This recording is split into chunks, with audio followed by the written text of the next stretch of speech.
months, we're billing out over $40,000 a month. So we're going to be above budget on the utility fund. It looks really good year to date. Repairs are high because of the roads. I mean, we talked about that last time. And Sam, we need to do another repair on another street before the road guys get there. But it's not that expensive. It's probably $3,000. So what I've done then for this, so here's where we're headed. There's two things going on with the water and sewer fund. We're spending a lot of money on CapEx this year because of the roads. So we've spent $115,000 on the roads, which is fine. On the new water lines and stuff like that, which is perfectly fine. But we're down to about $120,000 in the reserve fund, the utility fund. We need to get that fund back up north of $200,000 because we're going to have projects we're going to need to use down the road, and that's our emergency. That's our 401k if the world ends, is that money is there. So one of the things that I'm looking at is a couple things. One is that we're going to have, before next summer, we will likely have 10 new houses on the ground. Between the ones that we had 9 underway last year that are in various stages of finishing now, and there's a couple that are starting right now that will be done by next summer. So next summer, we're going to have at least 10 more houses worth of summer water usage coming in. So that's a lot. That's 5% more. So one of the things that I would like to do is if we were to change we talked about, I gave you the chart last time about the minimums. If we were to change the minimum from 25 to 30, that generates about $15,000 for the utility fund. So if we do that, then we should be able to bump that up, and everything looks really good.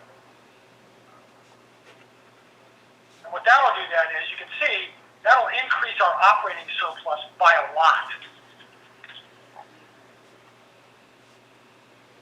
And then if we cut back on the CapEx next year, we just kind of keep it to a low, basically the essentials, then we should be able to get that utility fund well north of $200,000. And that's really, I think we all know down the road, as we'll talk about in executive session, if some of these development issues happen, we've got to lay water and sewer lines. And depending upon what happens with the impact fees and various features and things that we're negotiating on now, we may have to expend our own money on some things. So we've got to start getting that ready. And based on what everybody else is at, we are still 40% below everybody else. So we are not even close to anybody around us as far as our rates go, which is fine. Because until we need it, there's no reason to have the rates generate surplus cash that you can't use. And now we need it. So this would entail an actual ordinance change to the rates utility billing. I'll bring that ordinance to you next month. Look, you just baked in a base rate change. I baked in a base rate change only. $10? $5. $5. $5. 25 to 30. And not doing what the other cities do. One rate for everyone. Not one. Not the 1 inch. And we're not gonna split the tab on rates. When I was looking at it, I was thinking splitting the difference on the base rate on $27.50, but then also increasing the rate for over 2,000, like $4 to $4.50. It's $4.50 now. It's like $4.50 and I think $5. Yeah, and everybody else is $6.50 and higher. So, and I'm open to that too. It's. I was thinking about tweaking them all so we kind of keep our ramp. So you kind of. I mean, what other cities do, they try and get clever, right? So it's like, okay, we'll lower the base rate down to 20, but now you get 0 gallons. So now you have the first 2,000 now cost you, $12. So there's many ways to skin that cat. I just like to keep it simple, but I'll I have a simulation, so I can give that to you guys. If you want, I'll email it to you, so you can play with that. It's got all the last year's, everybody's consumption. You can actually change the rate, and it tells you exactly what the increase is. I think I still have it. We looked at it with the MDT. Okay, so I've got the one from the city that's updated with our current rates on it and the current last summer's consumption. I can send that to everybody. The only reason I was kind of thinking in terms of increasing the rates on the gallon usage, yeah, that's kind of what TCEQ promotes for water conservation. Mm-hmm. And us looking at our water management, I want it every 5 years, but they're also wanting to have that scale kind of, because remember we tweaked it to be a little bit more punishing, whereas ours had an inflection point in it. Ours used to go down the more you use. Yeah, so. Awesome. Is that why your water was rating up? Yeah. But right now in this budget so what I have to bring you still down the road is the list of capital improvements. Because right now I've got a zero there. So for instance, last year what we talked about doing last year was we were going to rehab the wells. We're going to pull them out, do the acid wash, brush try and gain a little bit more volume out of the wells. We didn't do it. And the wells are doing fine. So we may come back and revisit that. The other possibility is at some point we know we have to replace the water meters in the shores. They're over 3 and 4 million gallons. So they're way out of their warranty as far as accuracy goes. They're really low. They always fail to the low. And they fail to the low side. Now, the other part of this also is land plan, because land plan, we're going to make them put in remote read meters. So, for instance, one possibility is we say, and this is what we did years ago over here, we replaced all the meters on this side of town. We just said, okay, so a new remote read meter, I think Patterson told me, is around $200. I think that's what he said. Give me 1 second, because I might be off on that. Let me look at 1 second here.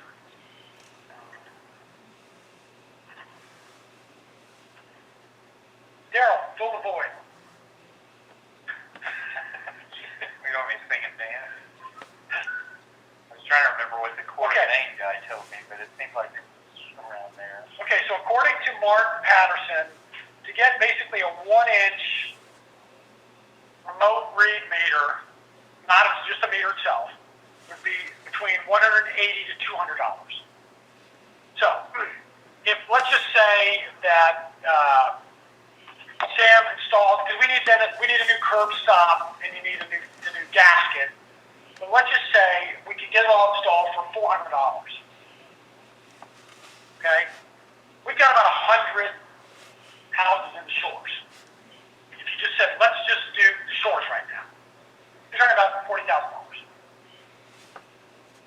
So it's imminently doable. We just got 120,000 on the new water line. So it's easily doable. We can decide to do as much as we want, but so I may come to you later down the road and just what do you want to do? The other option, we just wait for land plan, so they're literally putting them in the ground, and then we do it. Well, the way the shores was built out too, right? It wasn't built out in over 2 years, right? So it's not don't have to do them all at once. Because what we're working on now is that, if you do put in remote read, now you're going to get the software. It takes a little time to tee it up. But also, we've got 5 or 6 houses going in the shores right now. If we're going to do it, then we need to tell them, we're going to get you remote read meters. Even if they can read them manually, but we're going to install right now. We got to install a meter anyway. So let's go ahead and install the remote reads. And then read them manually until we get the software. I mean, you know what I'm saying? But we need to get a commitment. I don't want to do that if there's no commitment down the road. But I think we are committed down the road to reduce the misreads, reduce the, I tried to read a couple that are misreads. Damn things are full of water. And a dead frog floating in one. I'm like, yeah, I'm not going there. We'll have the water guy come back. So, I think think it's a modern thing. You should have to pull up on your computer. Sitting at home, you can pull up and see how much water we used Tuesday. I ran the sprinklers last night. How many gallons did I use? It'd be awesome to be able to have real-time access to your water usage. I think that's awesome. But that's an example. I can bring you that information if you want. You can decide. But I'll give you a list. I don't think we have to do anything next year on the utility side. I think if we can start the new housing starts with them, regardless of where they're at, that's probably the easiest thing to do. I think what we need to do is just adjust our ordinance for... We already did. Did we put that in there? Yes. Okay. So what we already did was we already put in there the meter set fee is different for remote reads. Okay, we just need to start doing the remote read. We don't have any right now. We haven't purchased any because, well, we need to. Yeah, I think just new housing starts, we just got to start somewhere. Okay. But we just won't operate the software. No, we'll figure out at some tip over, right, when we're at 50%, 25%, or Yeah, like I said, one entire street or something. and I think land plan, that'll be nice, especially, with the other stuff. If we make it mandatory. I'm excited. I think when we get high-speed internet and remote read meters, it's a great place to be. And a ring doorbell. We'd be able to log into the You software. can log in and watch your sprinklers. You can watch the meter like a mechanic spin around. I think it's good. Online, you get access. All right, so is there any questions on this? Like I say, I know I'm just trying to give you a high overview on it, and you can now go through it kind of at your leisure. I don't think we're voting on it next time. Yeah, I don't know. I think we have. So I think next month what we'll do is we'll have a public hearing. We'll start with the first public hearing on the budget because we'll put this all out so everybody can see it. We'll post it on the website, and then I think next month we'll finalize the numbers next meeting. Then we'll vote on it the meeting after that, and then you guys know through the drill. We got to ratify it, et cetera, et cetera. Okay. Anything else? All right. It's all numbers. Nothing but numbers.